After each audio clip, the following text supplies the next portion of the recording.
বহুত বছৰ মূৰত আজি ৰাতিপুৱা সোনকালে উঠি পিনি বাৰ লগত দৌৰিব যাব ওলাইছোঁ। তো সঁচাকৈ দেই, আমি বাকীবোৰ বস্তুৰ লগতে নিজৰ হেল্থটোকো গুৰুত্ব দিয়াটো বহুত বেছি দৰকাৰ।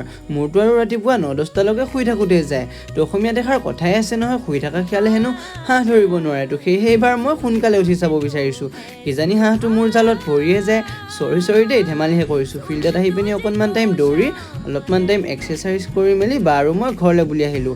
আৰু ঘৰত আহিয়ে মই ধুনীয়াকৈ দাঁতকেইটা ব্ৰাছ কৰি লোৱালে বায়ে মোক একাপ চাহ খাবলৈ দিলে। আৰু চাহখিনি খাই উঠাৰ পিছত দেউতাৰ হেনো টাউনত কাম এটা আছে। তো সেয়েহে মোৰো ঘৰত থাকি আমনি লগাত ময়ো দেউতাৰ লগত টাউনলৈ বুলি ওলালোঁ। আৰু দেউতাৰ কামত যাব দি পিনি মই সখীহঁতৰ ওচৰতে নামি দিলোঁ। আৰু সখীয়ে আকৌ মোক এবাৰ এনেই ফুৰাই লৈ আহোঁগৈ বুলি সিহঁতৰ কলেজৰ ওচৰলৈকে এবাৰ লৈ গ'ল। আৰু কলেজৰ ওচৰৰ পৰা ফুৰি কৰি অহালে দেউতাৰ কামো সম্পূৰ্ণ হৈছিল। তো সেয়েহে বাইকত তেল ভৰাই পিনি আমিও ঘৰ আহি পালোঁ। তো যিহে গৰম পৰিছে, ঘৰ আহি পাই মেংগ' জুচ এগিলাছ খাই দিওঁতেহে অলপ শান্তি লাগিছে। বাৰু আজিলৈ বাই, লগ পাম আকৌ নেক্সট ভিডিঅ'ত।